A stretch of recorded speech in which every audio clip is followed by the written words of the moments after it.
beginning with a great thank you. Thank you very much for inviting us here to Ayutthaya as the only Europeans, I think, we are here. It truly means a lot to us, especially because of fond memories.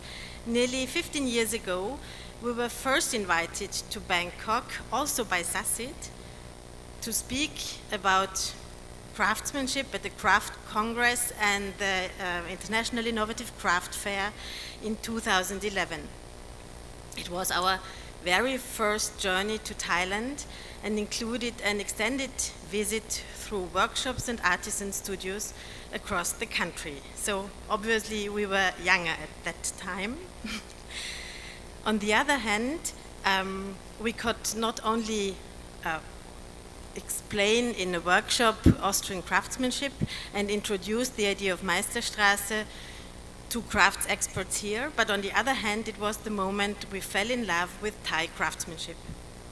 That was also the day we first heard the name of Kun Korakot, whom we met yesterday. Today we are honored to call him one of our dearest friends in Thailand. He has since become a member of Meisterstrasse and was one of the first Thai artisans to take part in our international events in London, in Vienna, and even in the very west of Austria, in the snow-covered mountains of Alpine Lech, presenting his bamboo artifacts in one of the most prominent hotels in Austria. He has not only impressed the European customers and guests with his stunning bamboo sculptures and interior objects, but also with his open-mindedness and curiosity towards European craft traditions, always willing to think beyond borders and initiate collaborations.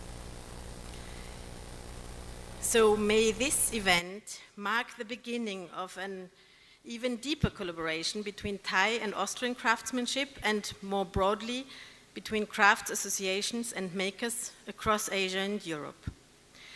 Together, let us strengthen the connection, exchange, and partnership between our crafts cultures. So what is Meisterstrasse? Christoph and I founded Meisterstrasse Handmade 25 years ago in Vienna. Here you see in the background some insights into famous Austrian workshops we connect in the Meisterstrasse. So Meisterstrasse is a network, but it's much more. Meisterstrasse is an international brand for fine craftsmanship and a curated showcase of exceptional handmade objects and regional specialties. Also here you see some insights also with Kun Korakot in the middle of the Viennese city center. Meisterstrasse is a guide to the world's most talented artisans and craft experiences. It is an online platform and directory offering access to the best addresses of workshops, studios, galleries, shops, and partner associations with more than over 5,000 craftsmen and manufacturers worldwide. It is also an online shop to the world's finest crafts, carefully curated by a team of passionate international experts, architects, and curators. And it's also an event design organization creating craft-related pop-up events around the globe, offering an exclusive, intimate alternative to large trade fairs and reaching a hand-picked VVIP audience.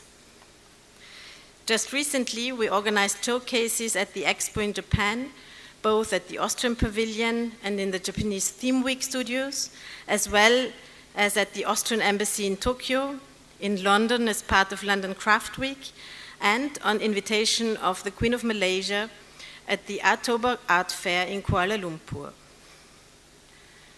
Meisterstrasse also acts as a network of like-minded individuals, institutions, foundations, and craftspeople, initiating collaborations and joint product development between artisans and designers from different backgrounds, countries, and cultures. Korakot again here in the middle of the snowy mountains in the west of Austria. Due to the special way government agencies are structured in Austria with different ministries and chambers responsible for economic affairs, culture and foreign relations, and crafts fits into all of this. There is no other institution focusing specifically on curated high-end craftsmanship. So Meisterstrasse fills this gap and plays a unique role in being supported strongly from all the government bodies. So it is in fact a private-public initiative. So you see, both of us, Niki and I, have dedicated our lives in discovering extraordinary master artisans and workshops, from legendary manufacturers to hidden gems to run by passionate craftspeople. We seek authentic objects made with diligence and care. We celebrate craftsmanship and aim to strengthen its connection to design. This passion has deep family roots, especially in my case. So I'm a descendant of the Lobmeier family, one of Austria's most significant manufacturing dynasties, known for producing fine glass and chandeliers for more than 200 years. Founded in 1823, Lobmeier soon became a purveyor to the imperial Habsburg court and pioneered the Austrian Bohemian crystal tradition. The company showcased groundbreaking innovations at the earliest world exhibition of the 19th century. The world's first electrified chandelier was collaboration between Thomas Edison, the inventor of the electric light bulb, and Lobmeier, designed for the imperial palace of Emperor Franz Joseph I, the husband of the famous Empress Sissi. In the 20th century, the family firm collaborated with contemporary designers and expanded into Arab, Japanese, and American markets. The iconic chandelier at the Metropolitan Opera in New York was designed and created by my grandfather, Hans Harald Rath. That's the left one here. One of Lobmeier's signature creations is the delicate muslin glass, thinner than 0.5 millimeter, creating a unique tactile experience between mouth, glass, and liquid. So our family has always believed that the future of craftsmanship lies in passion, creativity, excellence, and collaboration. My great-grandfather, Stefan Rath, is my personal role model in that fact. He led the company in the early 20th century. He also co-founded the well-known craft networks Wiener Werkstätte and the Austrian Werkbund during the period of Jugendstil. His uncompromising dedication to quality and aesthetics laid the theoretical foundation for our own work. Inspiring another, working side by side, creating new products and attracting customers together. That is not only what my great-grandfather envisioned, it is also the founding principle of Meisterstrasse. My own background is in the academic field of sustainability and craftsmanship, viewed from both historical and eco-economic perspectives. At the time, in the early 1990s, when sustainability was not yet a buzzword and was mainly used in agriculture, I scientifically proved that craftsmanship could play a pivotal role in sustainable regional development. Because the craft sector in general and inherently fulfills all aspects of sustainability in economic, environmental, and social terms. So Meisterstrasse was founded from the deepest conviction that crafts are essential for a sustainable future. But belief alone doesn't guarantee survival in the market. So what makes people choose a handcrafted object, often even at a higher price than a mass-produced alternative? Our digitized, industrialized world creates a longing for analog things. Trends, especially in Europe, but I think in the meantime all over the world, show a growing appreciation for handmade goods, and also in the young generation. Why doesn't that trend stop? Because crafts have the power to touch people's hearts. This insight became a core of my PhD research, where I proposed a new definition of craftsmanship, an emotional one beyond the usual legal or functional classifications. The decision to buy a craft object is often emotionally driven. The customer senses the passion behind it. This idea was also recognized in the 1920s by Muneyoshi Yanagi, founder of the Japanese Mingei movement and one of my maybe role models. A handmade object carries the spirit of its maker, their emotion, thought, and skill, and this is something the customer can feel. That's why I suggested redefining the German word Handwerk, means handwork, as Menschwerk, human work, uniting hand, mind, and heart in each object. And that is the true aim of Meisterstrasse Handmade, to tell the stories of passionate artisans from all around the world and to make their objects visible, touchable, and accessible. So it's what began as a regional development project in the Austrian UNESCO World Heritage Region, Hallstatt-Salzkammergut, has become a global network. In the year 2000, we started with just 9 master artisans, a pilot project that included an analysis of strengths and challenges for craftspeople in rural areas. Step by step, we extended our project first by nearby regions, then to whole of Austria. In 2013, Meisterstrasse began to go international. It soon became the most extensive regional development project of the European Union. Today, we are one of Europe's leading cross-border crafts organization and serve as ambassadors of the Michelangelo Foundation of Craftsmanship and the Homo Faber initiative. We continue to grow, welcoming artisans and networks from all over Europe and Asia. But why Asia? It all began with crafts friendships in Japan and several research trips after our invitations from SACIT through Thailand over a decade ago. Since then, we have established deep partnerships with institutions in these countries, followed by collaborations in Malaysia. Meisterstrasse aims to continue this cultural dialogue by building bridges between East and West, especially by opening the European market to extraordinary craft products from Japan, Malaysia, and Thailand.